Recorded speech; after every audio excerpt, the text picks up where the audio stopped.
نحمده ونصلي على رسوله الكريم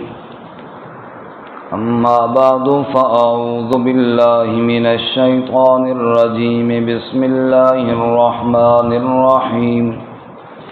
إنما الصدقات للفقراء والمساكين والعاملين عليها والمؤلفة قلوبهم وفي الرقاب والغارمين وفي سبيل الله وابن السبيل فريضة من الله والله عليم حكيم انما الصدقات للفقراء بے شک صدقات فقیروں کے لیے ہیں، والمساکین اور مسکینوں کے لیے، والعاملین علیہا اور کام کرنے والوں کے لیے اس پر، والمؤلفۃ قلوبہم اور دلوں کو مانوس کرنے کے لیے، وفی الرقاب اور گردنوں چھڑانے میں، والغارمین اور قرض خواہوں میں، وفی سبیل اللہ اور اللہ کی راہ میں، وابن السبیل اور مسافروں میں، فریضۃ من اللہ یہ فرض ہے اللہ کی طرف سے، واللہ علیم حکیم اور اللہ تعالی علم والا حکمت والا ہے۔ سبحان ربک رب العزت عما یصفون وسلام علی المرسلین والحمد للہ رب العالمین۔ اللہم صل علی محمد وعلی آل محمد كما صليت على إبراهيم وعلى آل إبراهيم إنك حميد مجيد اللهم بارك على محمد وعلى آل محمد كما باركت على إبراهيم وعلى آل إبراهيم إنك حميد مجيد۔ معزز سامعین، سورۃ التوبہ کا 8واں رکوع آیت نمبر 60 آپ کے سامنے تلاوت کی ہے۔ اللہ رب العزت اس کے مطابق صحیح بیان کی توفیق عطا فرمائے اور ہمیں قرآن و سنت پر عمل کرنے کی توفیق عطا فرمائے۔ اس سے قبل آپ حضرات نے سنا منافقین کا ذکر تھا اور خصوصاً ان کے صدقات کا کہ اگر وہ اللہ کی راہ میں دیں بھی صحیح تو ان کا قبول نہیں کیا جاتا، کیونکہ وہ دل سے تو دیتے نہیں ہیں۔ اور کل کے سبق میں منافقین کی ایک خصلت کہ انہوں نے جناب رسول اللہ صلی اللہ علیہ وسلم کے بارے میں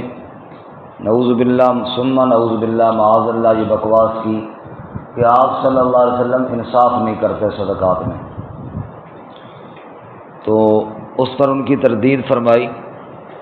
اور ساتھ ہی آج کے سبق میں صدقات کے مصارف ان کو بیان کر دیا کہ صدقات کے حقدار کون ہیں۔ جمہور مفسرین کے نزدیک یہ جو آج کا ہمارا سبق ہے اس میں زکوٰۃ کے مصارف بیان ہوئے ہیں، یعنی کون سے وہ لوگ ہیں کہ جو اس قابل ہیں، اس حقدار ہیں کہ ان کو زکوٰۃ دی جا سکتی ہے۔ چنانچہ ارشاد فرماتے ہیں انما الصدقات للفقراء، نمبر 1 فقیر، نمبر 2 مسکین، نمبر 3 عمل کرنے والے، نمبر 4 تالیف قلوب کے لیے، نمبر 5 غلام آزاد کرنے میں، نمبر 6 قرض خواہوں کے لیے، نمبر 7 فی سبیل اللہ اور نمبر 8 مسافروں کے لیے۔ یہ 8 مصارف زکوٰۃ ہیں جن کو زکوٰۃ دی جا سکتی ہے یا دینی چاہیے، اور آخر میں فرمایا کہ اللہ کی طرف سے فرض ہے، یعنی جس طرح زکوٰۃ ایک فریضہ ہے، صاحب مال اور صاحب وسعت پر زکوٰۃ ادا کرنا ایک فرض ہے، ایسے ہی ان 8 قسموں میں سے کسی ایک قسم کو دینا بھی فرض ہے۔ یعنی یہ نہیں کہ جس کو چاہیں دے دو، بلکہ ان 8 مصارف میں سے کوئی مصرف ہو تو اس کو دینا یہ بھی فرض ہے، فریضۃ من اللہ۔ سب سے پہلے 2 مصرف فقیر اور مسکین ہیں، انما الصدقات للفقراء، اور نمبر 2 والمساکین، صدقات فقیروں کے لیے ہیں اور صدقات مسکینوں کے لیے ہیں۔ مفسرین فرماتے ہیں فقیر وہ ہوتا ہے جس کے پاس ایک وقت کا ہو اور دوسرے وقت کا نہ ہو، اور مسکین جو انتہائی کمزور حالت والا ہو جس کے پاس ایک وقت کا بھی نہ ہو اور بیچارہ بھوک اور خستہ حالت میں زندگی گزار رہا ہو، اس کے لیے صدقات ہیں۔ ان دونوں میں الگ الگ ذکر کرنے کی حکمت مفسرین نے یہ لکھی ہے کہ مسکین تو وہ ہوا نا جس کے پاس بالکل کچھ بھی نہیں ہے، وہ تو ہر بندے کو سمجھ میں آتا ہے کہ جناب اس کو زکوٰۃ دینی چاہیے۔ فقیر ہوا جو صاحب نصاب تو نہیں لیکن کچھ نہ کچھ اس کے پاس مال ہے۔ جو صاحب نصاب نہ ہو، مثلا 52.5 تولے چاندی، اس کی قیمت بھی اس کے پاس نہ ہو تو اس سے کم مقدار ہو تو اس کو بھی دی جا سکتی ہے۔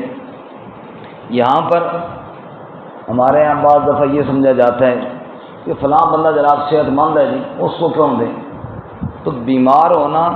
یہ مصارف زکوٰۃ میں سے نہیں ہے کہ بندہ بیمار بھی ضروری ہو،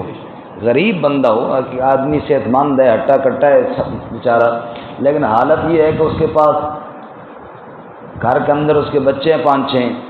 اور ان کے لیے وہ راشن پورا نہیں کر پا رہا، وہ لگا ہوا ہے اپنے حساب سے جو کچھ کر سکتا ہے لیکن نہیں پورا کر پا رہا، تو اب ہم اسے کہیں گے بھائی تو پہلے بیمار ہو تب تجھے زکوٰۃ دیں گے، یا پہلے تیری ٹانگ ٹوٹے تب جناب تجھے ہم زکوٰۃ دیں گے، ویسے تو ہم نہیں دیتے، تو یہ غلط بات ہے۔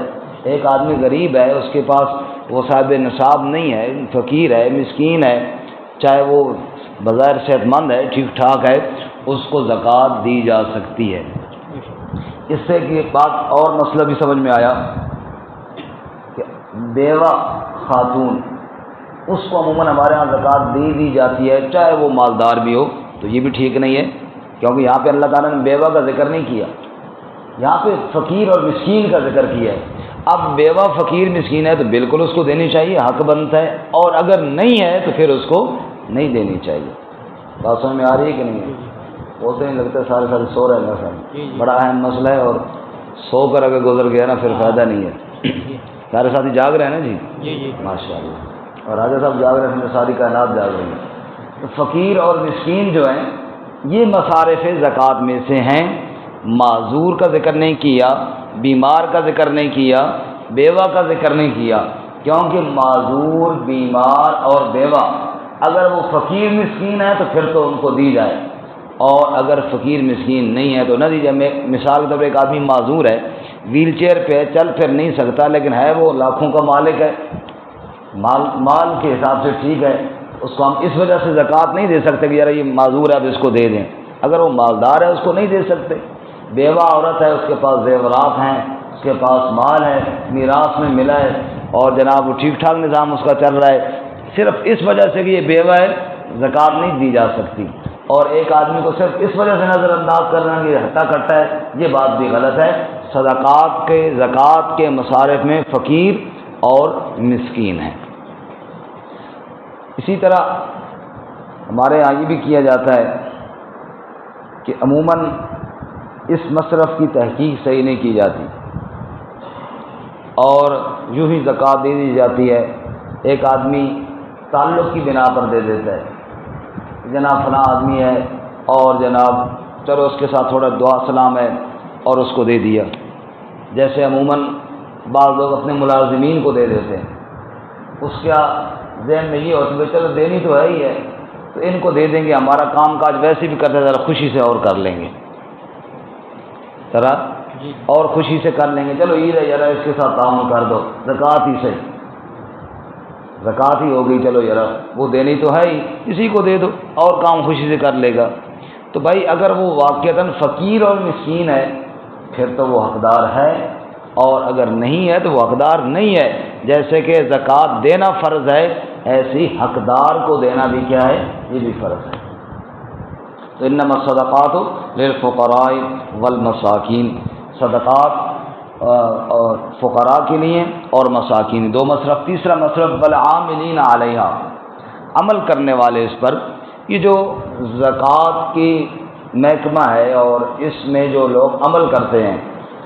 چونکہ اسلامی نظام میں یہ ہے کہ زکوٰۃ کا محکمہ ہو اور لوگ زکوٰۃ وصول کرنے والے مقرر ہوتے ہیں، اور وہ جا کر ہر بندے کی مال کی جانچ پڑتال کرتے ہیں کہ اس کے پاس اتنا مال ہے، اس پر اتنی زکوٰۃ بنتی ہے، پھر وہ وہاں سے وصول کرتے ہیں۔ اب ظاہر بات ہے وہ اسی کام میں لگے ہوئی ہیں، باقی محنت مزدوری نہیں کرتے، تو ان کو تنخواہ تو دینی ہے، تو فرمایا والعاملین علیہا، اسی زکوٰۃ کے مال میں سے وہ جو زکوٰۃ کے بارے میں عمل کرتے ہیں ان کی تنخواہ بھی دی جا سکتی ہے۔ زکوٰۃ کے محکمے میں جو بھی عمل کرتا ہے، جو بھی کام کرتا ہے، زکوٰۃ ہی کے محکمے سے اس کو تنخواہ دی جائے۔ ظاہر وہ زکوٰۃ ہی کا فنڈ ہوتا ہے، تو اللہ تعالیٰ فرماتے ہیں اس کی بھی اجازت ہے، کیونکہ وہ اسی محکمے میں کام کر رہے ہیں، زکوٰۃ ہی کا کام کر رہے ہیں۔ اللہ کرے محکمے بھی قانون کے مطابق کریں، جو حقدار ہے اس تک پہنچائیں، صرف اپنے تعلق اور رشتہ داروں اور رشتوں کی بنیاد پر نہ دیں۔ جیسے کہ ہمارے یہاں، ہمارے پاکستان میں اکثر محکموں کا یہی حال ہے۔ وہ ایک آدمی اس نے سنا رہا تھا کہ کوئی بادشاہ گزرا کسی جگہ سے، نہر کے کنارے دیکھا کہ جناب ادھر لوگ ہیں کافی، تو بیچارے ہاتھوں سے پانی پی رہے تھے۔ اس نے کہا یار ادھر ایک اچھے سے نا 2 گھڑے رکھ دو، تاکہ مطلب لوگوں کے لیے سویرے ایک بندے کی ڈیوٹی لگا دو جو بھر کر یہاں رکھ دے، تو پانی ٹھنڈا ہو جائے گا، دوسرا لوگوں کے لیے آسانی رہے گی۔ تو ایک بندے کا اس نے آرڈر دے دیا، یہاں پہ گھڑا بھر کے رکھ لینا چاہیے۔ اب جناب انہوں نے گھڑا مقرر کیا، سرکاری مال سے گھڑا خریدا، اس کی فہرست بنائی، پھر بھرنے والے بندے کی تنخواہ لگائی، پھر انہوں نے جناب سوچا کہ ایک بندہ تو یہاں پہ نگرانی والا بھی ہونا چاہیے، پھر جناب دوسرے بندے کے آرڈر کروا لیے کہ یہاں پہ ایک بندہ گھڑے کی نگرانی کے لیے بھی ہونا چاہیے، پھر تیسرے بندے کا انہوں نے سوچا بھائی دیکھو نگرانی کرنے والے کی ڈیوٹی بھرنے کی تو نہیں ہے، بھرنے والا ایک الگ ہونا چاہیے، نگرانی والا ایک الگ ہونا چاہیے۔ پھر انہوں نے کہا جی بالکل صحیح ہے۔ پھر انہوں نے کہا یہ جو نظام ہے یہ بیچارے وقت کہاں گزاریں گے، ان کے لیے کہ یہاں پہ سرکاری طور پر کمرہ بھی ہونا چاہیے جہاں پہ یہ بیٹھے، اور یہ ان کا ایک دفتر بھی ہونا چاہیے۔ تو پورا گھڑے کا ایک محکمہ وجود میں آ گیا، تو گھڑا بھرنے والا کوئی نہیں تھا، نظام سارا چل رہا ہے جناب کہ یہ فلاں سا یہ گھڑے کی نگرانی کرنے والا ہے، یہ گھڑے کو بھرنے والا ہے۔ تو ایسا محکمہ اللہ کرے نہ ہو، والا عاملین علیہا، وہ صرف کھو پیو مال نہ ہو بلکہ واقعتاً زکوٰۃ مالداروں سے لے کر حقداروں تک پہنچانے والا ہو۔ اللہ کہتے ہیں ایسے محکمے کی زکوٰۃ بھی، ایسے محکمے کی تنخواہ بھی زکوٰۃ کے فنڈ میں سے دینا کیا ہے؟ جائز ہے۔ بات سمجھ میں آ رہی ہے کہ نہیں آ رہی؟ کتنے ہو گئے جی؟ کتنے؟ 3 فقراء، نمبر 2 مساکین، نمبر 3 عاملین علیہا، نمبر 4 والمؤلفۃ قلوبہم، تالیف قلب، دل کو مانوس کرنے کے لیے۔ ابتدائی اسلام میں حالات یہ تھے کہ لوگوں کو ایمان کی طرف دعوت دی جاتی، ابھی اسلام کا اتنا غلبہ نہیں تھا، تو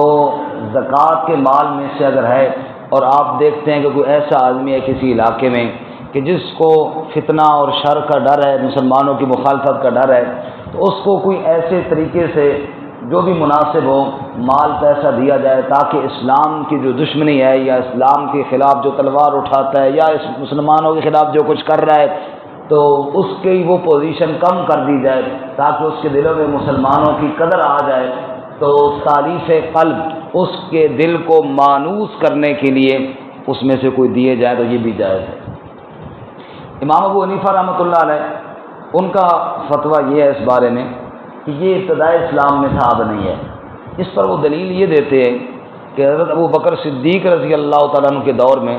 ایسے کوئی لوگ آئے اور انہوں نے کوئی جگہ کی بات حضرت ابو بکر صدیق رضی اللہ تعالیٰ عنہ سے کی اور ایک تحریر لکھوائی، اس پہ چیدہ صحابہ کرام کو گواہ بنانے کے لیے حضرت عمر فاروق رضی اللہ تعالیٰ عنہ کو بھی بطور گواہی کی پیش کیا۔ حضرت عمر رضی اللہ تعالیٰ عنہ نے اس تحریر کو پھاڑ دیا اور فرمایا کہ یہ اب اس کی کیا ضرورت ہے، ابھی تو اللہ تعالیٰ نے مسلمانوں کو غلبہ دیا ہے، اب تو جو آنا چاہتا ہے وہ آئے، جو نہیں آنا چاہتا وہ نہ آئے۔ تو امام صاحب یہ فرماتے ہیں کہ یہ اس وقت کی ضرورت تھا جب حالات مسلمانوں کے لیے سازگار نہ تھے، لیکن اکثر باقی فقہا یہ کہتے ہیں کہ یہ وقت کی ضرورت کے حساب سے، اگر جہاں پہ ضرورت محسوس کی جائے کہ واقعی اب ضرورت ہے، واقعی کوئی ایسا بندہ ہے جس کو اسلام کے خلاف استعمال ہونے سے روکنے کے لیے کچھ مال دیا جائے تو وہ قابو میں آ سکتا ہے تو دے دیا جائے، اور ویسے عموماً ضائع نہ کیا جائے مال ایسے لوگوں پر۔ لیکن یہ اس وقت کے مسلمان اپنے حساب سے فیصلہ کریں گے کہ کون حقدار ہے اس کا اور کون حقدار، جہاں ضرورت محسوس کریں اور فنڈ نہ ہو زکوٰۃ کے فنڈ میں سے دیا جائے۔ یعنی اگر کسی ظالم کو، کسی کافر کو اسلام کے خلاف استعمال ہونے سے روکنے کے لیے،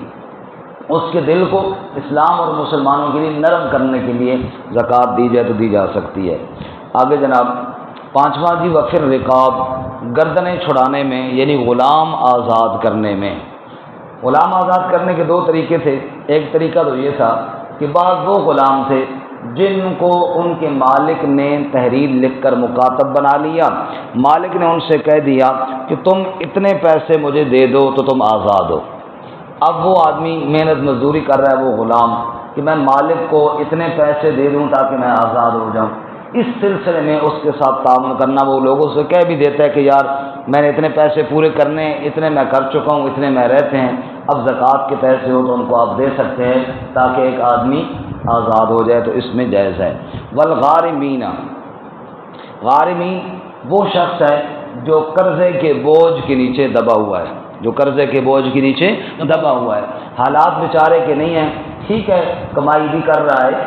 صحت مند بھی ہے، سارا کچھ ہے، لیکن قرضہ اس پر کہیں چڑھ گیا ہے ایسے کہ اب وہ جناب جو بیچارہ کماتا ہے وہ قرضے میں دے دیتا ہے، تو اس کو آپ زکوٰۃ کے پیسے دے سکتے ہیں، چاہے وہ بندہ مالدار ہی باقی حساب سے کیوں نہ ہو، تاکہ وہ قرضے سے کم از کم اس کی جان چھوٹ جائے۔ تو زکوٰۃ کے پیسے کسی آدمی کو یوں دینا کہ وہ قرض اس کا اتر جائے، لیکن یہ بات ذہن میں رہے کہ وہ قرض میں پھنسا ہوا، غارمین اس کی گردن پھنسی ہوئی ہو، یعنی ایسا آدمی نہ ہو جیسے ہمارے ہاں دکاندار ہیں، کاروباری آدمی ہیں، ٹھیک ٹھاک ان کا کاروبار ہے، وہ کافی سارا مال قرض پہ لے لیتے ہیں، ادھار پر لے لیتے ہیں، لیکن سیزن کے بعد وہ اتار لیتے ہیں، ان کو نہیں دی جا سکتی کیونکہ ان کی گردن پھنسی ہوئی تو نہیں ہے نا، ان کے پاس تو مال موجود ہے، ابھی سیزن لگائیں گے تو وہ اتار لیں گے اپنا قرض۔ یہاں پر وہ بندہ مراد ہے جس کے پاس ابھی وسائل نہیں ہے قرض ادا کرنے کے، اور وہ پریشان ہے کہ جناب قرض ادا جو کماتا ہوں قرضے میں چلا جاتا ہے، فرمایا ایسے آدمی کے قرض میں پیسے دینا زکوٰۃ کے کیا ہیں؟ جائز ہیں اور دے سکتے ہیں۔ وفی سبیل اللہ، اور نمبر 7 وفی سبیل اللہ، اللہ کے راستے میں، اللہ کے راستے میں سب سے پہلے تو یہاں پر مجاہدین مراد ہیں جو اللہ کی راہ میں جہاد کریں، چونکہ سورۃ توبہ میں مسئلہ جہاد کا سارا چل رہا ہے۔ جو اللہ کی راہ میں جہاد کر رہا ہے اپنی جان کو ہتھیلی پر رکھ کر اس کے ساتھ آپ تعاون کریں اور جہاد کا سامان خرید کر دیں، یا ویسے زکوٰۃ کے پیسے اس کو دے دیں تاکہ اس کا نظام اچھا چلے، یا جو بھی جہاد کی ضرورتیں ہیں وہ پوری کرے، تو یہ بھی کیا ہے؟ جائز ہے۔ فی سبیل اللہ میں ہی وہ طلبہ بھی ہیں جو قرآن پڑھتے ہوں یا علوم دین پڑھتے ہوں، باقی سارے کام چھوڑ کر اللہ کے راستے میں وہ دن رات گزار رہے ہیں، دین سیکھنے اور سکھانے میں لگے ہوئے ہیں، یہ بھی کیا ہے؟ فی سبیل اللہ، ان کو بھی دیا جا سکتا ہے۔ اور 8واں مصرف وابن السبیل، وابن السبیل کا معنی مسافر، وابن السبیل کا معنی کیا جی؟ مسافر۔ مسافر وہ شخص ہے کہ مالدار تھا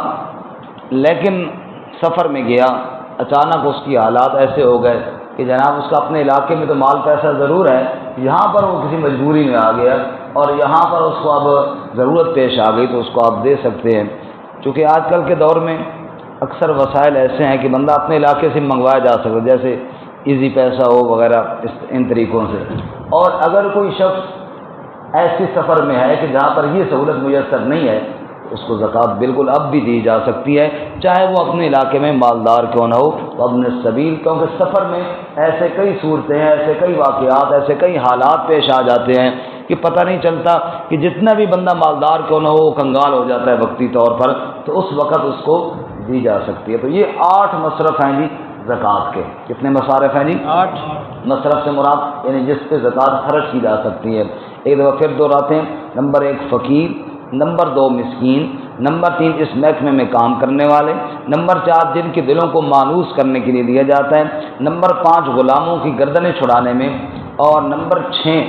قرضے والے بوجھ کے نیچے جو دبے ہوئی ہیں اور نمبر 7 اللہ کی راہ میں جو ہیں، اور نمبر 8 مسافر جو ہیں۔ فریضۃ من اللہ، یہ اللہ کی طرف سے فرض ہے۔ واللہ علیم الحکیم، اور اللہ علم والا حکمت والا ہے۔ چونکہ منافقین کو بات سمجھانا یہاں پر مقصود تھی کہ تم کہتے ہو نبی صلی اللہ علیہ وسلم نے انصاف نہیں کیتا، ارے نادانو، نبی صلی اللہ علیہ وسلم ان 8 مصارف کو دیکھ کر جہاں ضرورت پیش آتی ہے وہاں مال خرچ کرتے ہیں، تم سمجھتے ہو سارا ہمیں مل جائے تو ٹھیک ہے، ایسے نہیں۔ حضور اقدس صلی اللہ علیہ وسلم جہاں پر خرچ کرنے کی ضرورت ہوتی ہے محسوس فرماتے ہیں وہاں پر خرچ کرتے ہیں۔ اللہ تعالیٰ ہمیں بھی قرآن و سنت کے احکامات پہ عمل کی توفیق عطا فرمائے۔ ترجمہ دوبارہ سن لیجئے۔ انما الصدقات للفقراء، بے شک صدقات فقیروں کے لیے، والمساکین اور مسکینوں کے لیے، والعاملین علیہا اور اس پر عمل کرنے والوں کے لیے، والمؤلفۃ قلوبہم اور تالیف قلب کے لیے، وفی الرقاب اور گردنیں چھڑانے میں، والغارمین اور قرض خواہوں میں، وفی سبیل اللہ اور اللہ کی راہ میں، وابن السبیل اور مسافروں میں، فریضۃ من اللہ، یہ فرض ہے اللہ کی جانب سے، واللہ علیم حکیم، اور اللہ تعالی علم والا حکمت والا ہے۔